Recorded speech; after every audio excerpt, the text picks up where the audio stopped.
Welcome to Real Estate Coaching Radio, America's #1 trusted resource for realtors who demand authentic, real-time coaching. Starring award-winning real estate coaches Tim and Julie Harris. Get ready for unfiltered, full-strength honesty about what is truly working to get you into action and make you money in this new real estate boom. Now to our hosts, Tim and Julie Harris. Welcome back to Real Estate Coaching Radio, and we are your humble real estate coaches, Tim and Julie Harris. Julie, welcome back. Thank you. It's great to be here, and it's going to be an exciting and extremely beneficial show, so I can't wait to get started. You guys can tell already that Julie wrote the outline for today's radio show, can't you? I'm a fan you of can myself, tell in the way right? she described it, extremely beneficial. I hear an extra high. Well, I hear more energy and enthusiasm out of you, Julie, versus when I am the one that creates the outline for the shows. Know. Any quinkinick? It could be. It could be. Yeah, it could be, right? So today, Julie, what is the topic of today's radio show? All right, so today is per special request by many of our coaching clients. What is the perfect prospecting environment? What does that look like? So we're going to talk about that. What should be in your money-making environment? Go ahead. So before we deep dive into that, let's just put this disclaimer out there. There are literally dozens and dozens and dozens of ways to generate leads for your real estate business. There are some lead generation methods that are preferable over others. Preferable in that they are easier, quicker, more efficient, better quality leads, and most importantly, the cost of the lead isn't so out of whack with basically the overall economic viability of that sale. So some of you guys have gotten into this situation where you're buying leads and you really, and hopefully you listened to the radio show the past few days, you haven't really accepted the fact that, hey, you know what, when you buy leads and sometimes there's not a lot of profit left over, and so buying leads for many of you simply is not a smart financial thing to be doing. But then you're stuck with the question, what the heck am I going to do, Tim and Julie? What am I going to do to generate leads for my business? I don't know how else to do it. Everyone seems to be talking about buying buyer leads. Everyone seems to be talking about, Facebook ads and all this other passive stuff to generate business. I need help doing something that's going to create leads for my business without having to spend money to do so. And that's the heart of today's radio show. Now, again, let's be clear. There are easily, and we teach you guys when you join our coaching program, over 50 proven lead generation methods. And Julie and I are actually going to be adding more lead generation methods over the next couple of months. And some of those do involve buying leads. Some of those involve doing some things that are more traditional, like farming. We show you how to do that. Traditional as well, centers of influence and past clients. And a lot of the other things we teach you are not traditional, things that maybe not a lot of agents know about, except if you're at the very top of the real estate game and a true top producer. Then you'll probably have figured out some of these other ways of generating business. But at the university, we teach you over 50 ways to generate business, and like I said, it'll probably be closer to 60 or 70 within the next 90 days or so. The main focus of today's show is really helping you guys wrap your minds around the fact that picking up the phone and learning how to prospect is and always will be the, not just one of the, but the most profitable and efficient uses of your time when you're focused on truly building your business. And the other thing is that this is one of the I'm not going to say this does require skill. It does require focus. It does require you taking your business seriously and accepting the fact that you are a professional salesperson. There are some mindset shifts that go along with being a very good prospector. But once you accept the fact that learning how to pick up the phone, learning how to actually call unrepresented owners, or more traditionally called for sale by owners, learning how to call expireds, learning how to call centers of influence and past clients, learning how to call notice of defaults, learning how to call for rent by owners and all the other types of folks we ask you to call using our scripts, that will result in you taking listings the quickest and oftentimes the cheapest, because there is no real cost associated with picking up the phone. So what we're going to do is we're going to, on today's radio show, tell you how to set up the perfect prospecting environment. So Julie, what exactly does that mean? Well, actually, it's great that you ask that because it can mean different things to different people. Really what we're talking about is getting yourself into an environment that is productive, meaning that it leads to appointments, which lead to paychecks. Now, when we talk about prospecting, some people have an image that pops to their mind. oh my gosh, I'm going to have to chain myself to my desk and I'm going to strap that headset on and I have to call for sale by owners, unrepresented sellers all day long. And oh gosh, I'm not thrilled about that. Well, that may or may not be one of your spokes. Of course, we recommend talking to people who are unrepresented, seeing as how you all, allegedly sell real estate for a living, and here's somebody handing you their phone number. It just kind of makes sense, but I will leave that alone. That has a house to sell. They're standing in their front yard practically saying, "Help me sell my house." Well, you know what, Julie? Let's go down that road because it is really quite funny.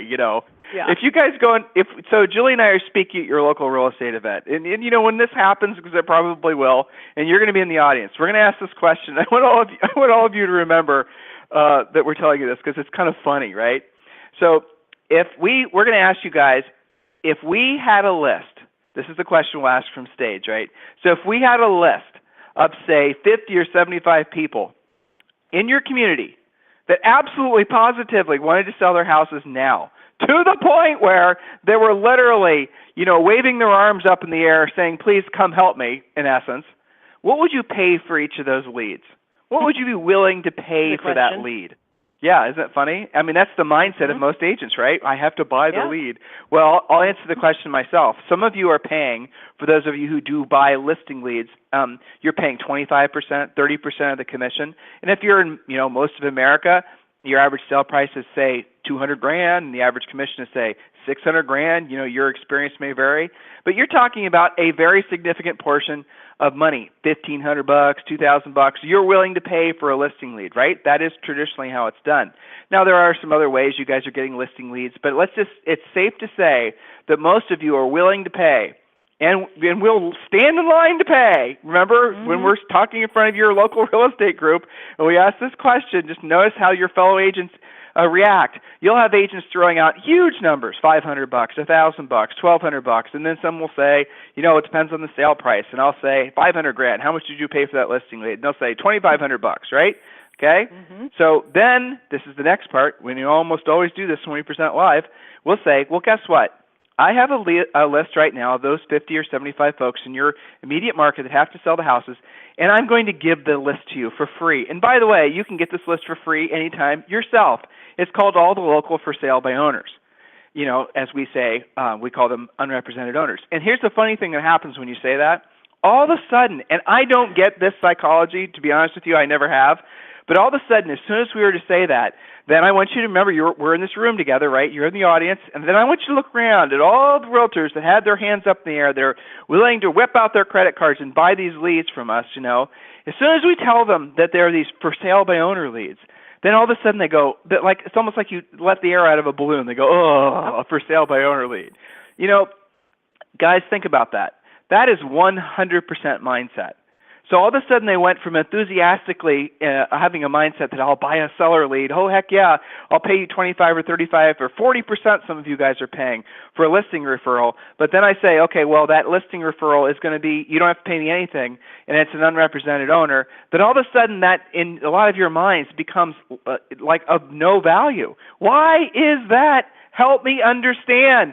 Help me understand, all of you out there who are saying, I want to build my listing inventory. I want desperately to learn how to be a listing agent. Why did you drive by 3 FSBOs on the way to the office today? Help me understand why your mindset about FSBOs is the way it is.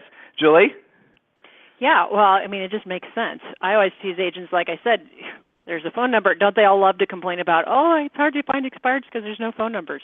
Well, here's somebody handing it to you. So that's perhaps part of your prospecting that you'll be doing. Now, I think that you're thinking about your environment. Also, even lead follow-up. Some of you guys have 20, 30, 50 listings, and you have the 800 number, 800 home hotline deployed on your listing. You got brochure boxes on your listings, and you have lots of incoming calls and emails and voicemails and people to follow up on. So this applies to your lead follow-up environment as well. So whatever your spokes are, your pipelines of business, in real estate, you are going to be needing to call people back. Yes, absolutely you are. So how can you get yourself into the best environment for success? Well, I always have fun with this, Tim, asking agents to send their before and after pictures. And I'm sure you have those conversations with your coaching clients as well. What does the typical before look like in a standard coaching client's office? Can you paint me a picture, the before picture? Here, if it were on a cable TV show and it was, here would be the headline: Next on Hoarders. Right, exactly. Where there's goat paths through stacks of paperwork and old files that haven't been looked at in years, and maybe tchotchkes that you've ordered. Forget-me-not seeds stashed in the corner. Calendars old from calendars. 1998. Yeah, the other funny thing is how many of you guys still have tapes? Tapes that you bought at some seminar in 1972, and all this other crazy stuff. And that you're keeping for some reason. Right. Next on Hoarders, we're going to visit the offices of the agents hoarders in the country. That's right. Yeah, so it might be a fun exercise for our listeners to go ahead right now with your smartphone. You've got it sitting there on your desk. Take a picture. This is your before picture, before listening to today's show about perfect prospecting environment, and then you're going to have an after picture. And actually, Tim, I've been collecting these on our clients, and we're going to post this on Coaching Essentials along with this outline, some sample pictures of before and after, because it is quite the transformation. So ask yourself, what does it look like right now? Before and after pictures are good for you, and we are always accepting those, so feel free to email them or Facebook them to us because it's always fun to see. So here's a saying before we get started on specifics that applies to this. Proper previous planning prevents pitifully poor performance. Proper previous planning prevents pitifully poor performance. Now, this is what we call the 7 Ps saying. And what does this say to you? Well, if you expect to be setting appointments today, you got to properly previous plan how you're going to do that, which means things like, let's get on to our points. You have your goals clearly posted on your wall. Well, why is that important? Because you got to stay motivated and excited and have lots of energy and enthusiasm. Otherwise, nobody's going to want to work with you. So post your goals. We have you do that in the treasure map. And also we recommend, of course, your goals being expressed on a dream board. That way, when your subconscious is talking you out of dialing the phone, you look at your dream board and you go, you know what, the only way I'm going to get to those 3 rental properties that I claim I'm going to buy this year is if I set more appointments and have more commission dollars so I can have that down payment for those homes. So I better get cracking. Versus looking around at your goat paths and avalanches of stuff you're never going to use, which tends to demotivate. So post your goals clearly on the wall. Have your dream board to keep your motivation level high. Next is your wipe-off board, your whiteboards. As we teach you in the Coaching Essentials stuff, existing coaching clients know what we mean. This is where you're tracking. If your goal is to have 10 listings, you've got a wipe-off board that says 1 through 10, and if you've only got 3, guess what? That's going to motivate you too. So next is, what is your phone setup? So Tim, what do you recommend for your phone setup that will enable them to walk around and have their energy be high? Well, let me pull the phone that I'm walking around with, trying to keep my energy high out of my pocket. And right. Julie and I, as you guys can imagine, have gone through droves and droves of different kinds of phones and headsets over the years. Trust me when I tell you that we burn through phones and headsets, as do all of our coaches. It's a constant challenge, These things just all of a sudden stop working, but the ones that work best, ironically, are some of the least expensive. You can go to Amazon and buy a Panasonic. I'm trying to figure out which model this is, but really any of the latest Panasonic cordless phones. And then the key to making it work is getting a matching Panasonic headset. That's kind of a strange little piece of advice there, but it's true. For some reason, the Panasonic headsets work really well with the Panasonic phones. Again, we've been down that road so many times and wasted so much money. This really is the best solution. So, to Julie's point, it is important that you have a cordless phone because it allows you to, now some of you are going to have corded phones, I realize that, but if you're going to have a corded phone, that's going to be okay. Just have a long line, like if you're prospecting in your office, it's going to be hard to have a cordless phone. But have a long line if it's wired, and then, have a headset on. That's really what matters. So you could also just have a super long headset that is wired. Don't risk a good prospecting call on a Bluetooth headset. That's kind of crazy. Yeah, for sure. But the bottom line is, and really however you go about accomplishing the goal, the bottom line is that you have to be mobile. There's been all kinds of studies, all kinds of different research that have proven this, that when you're in action, when you're walking around, you are going to get better results because your energy and enthusiasm level is going to stay high. I know that Julie and I literally walk around the entire day when we're on either coaching calls or we're coaching our coaches or we're just having conference calls with, whoever. We never sit. It just doesn't happen because when you sit, your energy just kind of drains right out of your feet. If you've never noticed that, start noticing it, and then notice how much better you feel when you're walking around. It's funny, if you've not done it before, walking around and talking is not a skill that all of us have, but try to work on that, or at the very least, make it so you're using a stand-up desk. Jules? That's right. So to your point, Tim, the stand-up desk is important. Sitting down and trying to have energy and enthusiasm is nearly impossible. And if you haven't tried that yet, test it out on your next calls, whether those are expired calls or their lead follow-up calls or your center of influence calls. You'll be more excited naturally because you have to be more active walking around. It's going to come out in your voice. So ways to do that, well, there's actually stand-up desks you can find on Amazon. You can, if you're a home office person, maybe your kitchen counter is the right height and you get yourself set up there so that you're walking around. I remember we used yoga balls for a while because you can't recline on a yoga ball, right? So if you have to be at your desk, at least not be slumping and reclining. So figure out what's going to work for you. What's not okay is being surrounded by your piles of junk and in your recliner and, attempting to set appointments. That just doesn't work. And that could be for some of our listeners like 50% of the issue. So next is, what are you going to say? Let's say you've got your office cleared out. It's all cleaned up, looking great. You've got your phone set up. You've got your goals. You've got your dream board. Now what are you going to say? Well, you need to have your scripts either posted on the wall, or for those of you who have funky office situations, which is some of you, you're on the road a lot, what have you, at least have a 3-ring binder or some kind of, protected script book. Ideally, though, it's on the wall at eye level, again, forcing you to have to stand up and walk around. So make sure that your scripts are posted. You're less likely to be winging it and more likely to actually be setting appointments. So you've got your various scripts that go with your different spokes, your different avenues of business posted on the wall. I also recommend that you have your buyer and seller pre-qualification scripts posted on the wall so that when you do set an appointment, you can look right over at your next line of scripts, which is, okay, it's a buyer appointment. I got to go through my buyer pre-qualification, making sure that this is worth spending my time. If it's a seller, you're going to go through those seller pre-qual questions, and you won't have to call them back, dig it out, and do another follow-up.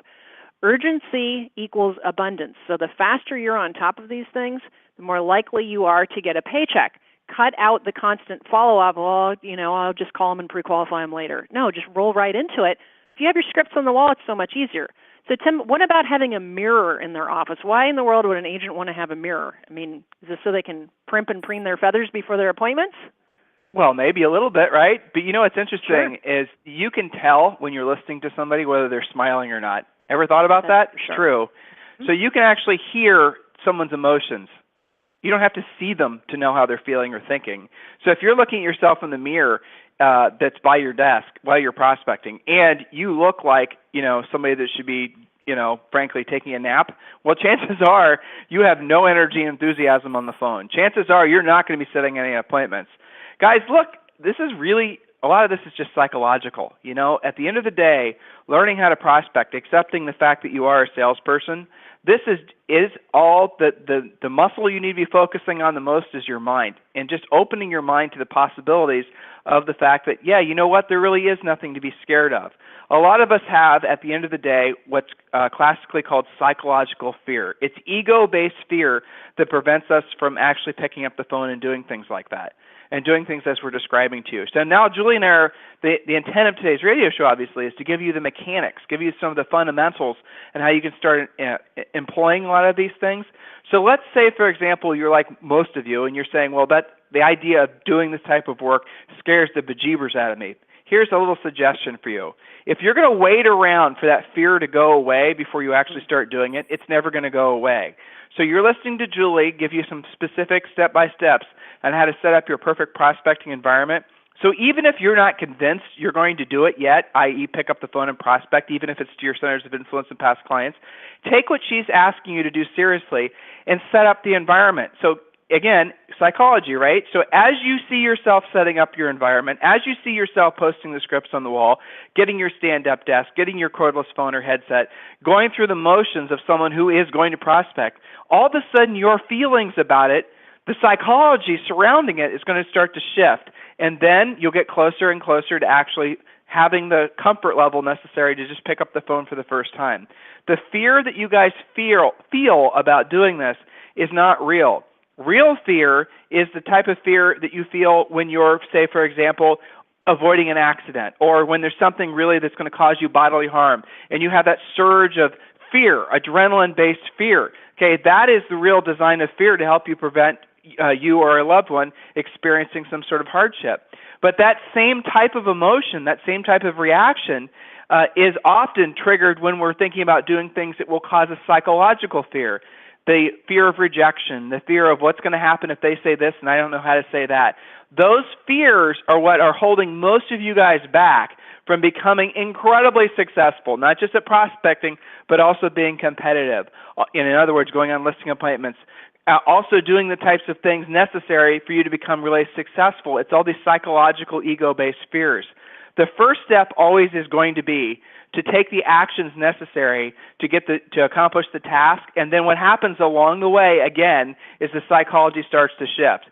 So as you're listening to today's radio show, even if you're one of the most of you who thinks that I'll never actually do this, in terms of picking up the phone and prospecting, go through the effort of actually setting up your perfect prospecting environment, and then notice how your mindset, as you're cleaning up your office, as you're doing what Julie asked you to do, starts to shift. And how all of a sudden you start saying, you know what, maybe what Tim and Julie have been telling me forever is true, and maybe actually picking up the phone isn't that big of a deal. Jules? That's right. So and part of the mirror thing is, do you actually look like someone who makes the money that you claim you want to make? Do you look like that person? Do you look like somebody who's making lots of appointments today and taking great care of your clients?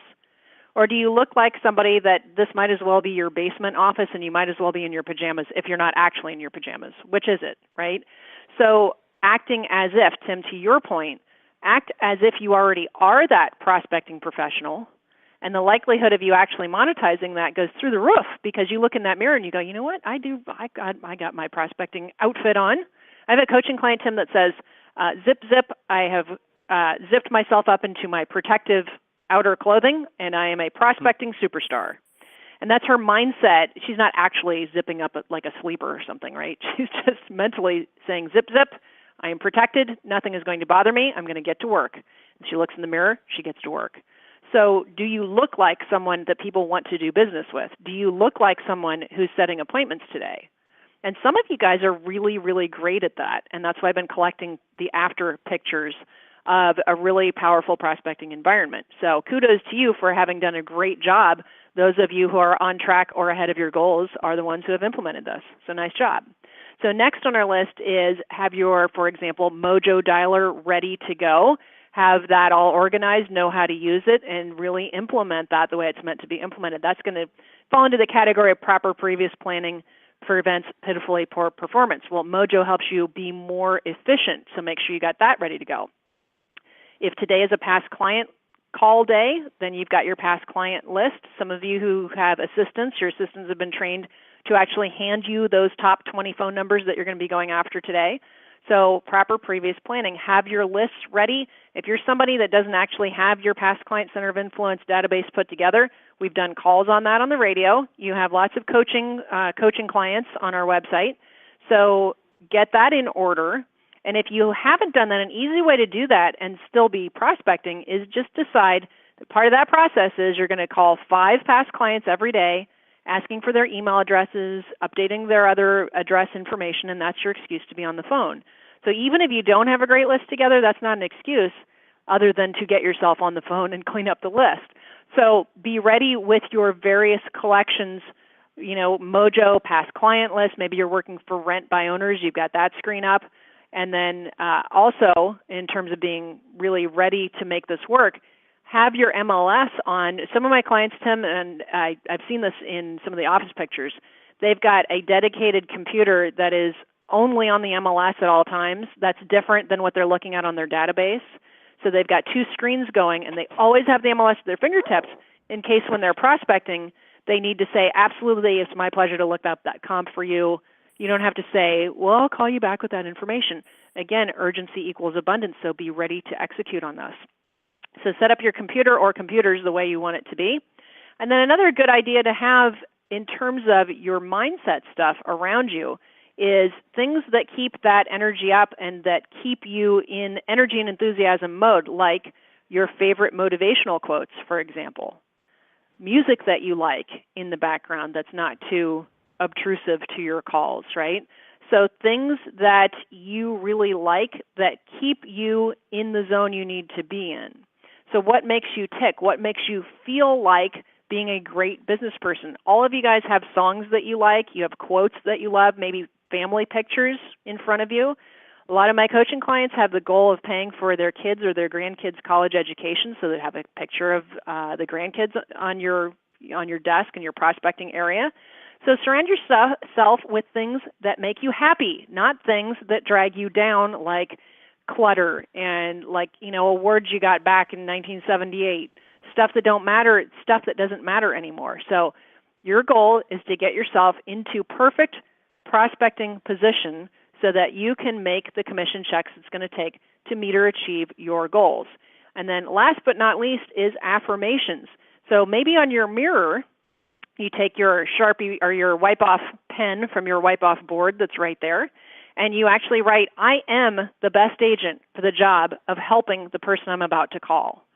Some of you guys are great at making the calls, but especially my newer prospectors, they always say, I feel like I'm being apologetic on the phone. I feel like I'm just kind of barely getting there. I'm getting on the phone, that's better, but I just feel like I'm kind of apologizing for bugging them all the time. Well, if you have written on your mirror, I am the best agent for the job of selling your home. I am the best agent for the job of finding your dream home.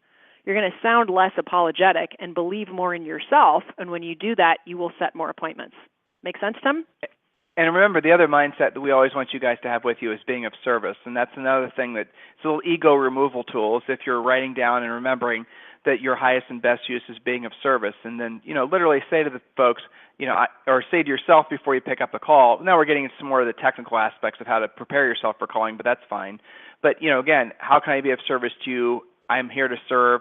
So when you have that mindset, the fear-based ego thoughts that sometimes will prevent you guys from actually picking up the phone, oh my God, what are they going to say? What am I going to say if they say this? What's going to happen if they say, you guys run the whole worst case scenario thing in your head, and that obviously will prevent you from actually ever taking any actions. Well, notice how if you're saying to yourself and you start to believe, my highest and best use is to be of service to others. The purpose of me picking up this phone right now is, yes, to help this person get this home sold, but also because I know I will be of service to them. I know I'm going to help them accomplish their goal financially. In turn, that will help them accomplish their goal for their families and everything that comes from that. So that's the main thing to remember. Is all this stuff, guys, at the end of the day, if you think about it, is essentially it's a system that you can copy. Everything that we're asking you to do is things you can replicate. Thousands of folks have gone before you, and you have a very there are a lot of ways to generate leads, but if we're being honest, there's only a handful of really proven paths to becoming really successful in the business. If that's truly your goal, to become really, really successful, don't kid yourself. There really aren't that many ways to go about doing it. There's just a handful of ways of going about doing it. So save the time of trying to discover that path yourself. Let us help you. Request a free coaching call at freecoachingcallsforagents.com, freecoachingcallsforagents.com. Julie, I believe you still have some points left for today. That's basically it. I had a couple of double points there that I skipped. So we are there. My last parting point is to play the hang-up game when you're doing this, when you're actually making the calls, and then we will wrap up. So last but not least, the hang-up game means you're not allowed to hang up. Only they are. That means you got to ask really good scripted questions and actually listen to the answers and actually close. So don't be so quick to look for reasons to hang up. And when you play the hang-up game, that makes you a little bit more frosty, paying attention more, making sure you're closing, engaging, having lots of energy and enthusiasm. So I think, Tim, the main thing with this is when you have followed the coaching from today's radio show, agents are going to feel more energy and enthusiasm themselves, which means they're going to be better on the phone, set more appointments, and they're going to actually feel like being in their office instead of wanting to get the heck out of there. That's right. And also, guys, remember, one of the basic tools that all of you should have is absolutely positively mojosells.com. So you absolutely positively need that. That's you need your computer, you need mojosells.com, you need a working phone, you need a headset, our scripts, then you're ready to go. That's the core basic elements of what you need to learn how to, be a prospector. It's not any more complicated than that, guys. So many of you right now, it's the time of year where people are starting to say, okay, oh my gosh, you're either way ahead of your goal. Some of you, I know, a lot of our coaching clients are going to absolutely double or triple what your goal was, and certainly what you've ever probably earned in your careers before. And others of you are saying, okay, I'm on target. I'm just, it's not ahead, not, below, but I'm right on target. And then I would say, frankly, probably about 50 to 60% of you are saying, oh my God, it is almost April. I haven't really got my business started yet. These are the types of things, what we've educated you guys on today, and really virtually every radio show, they're designed to help you wherever you are on that little small spectrum. The main thing that has to happen now is you have to take action on this information. Information by itself is nothing other than, it's useless. It has no value. Everything we're educating you guys on, hopefully, everything that we're coaching you on, only has value when you implement it. So please start implementing this information. Start taking action on what we're suggesting you do. It really does work. Of course it does, or we wouldn't be asking you to do it. Again, anything we can be doing for you, please request a free coaching call at freecoachingcallsforagents.com, and we'll talk with you on the radio tomorrow.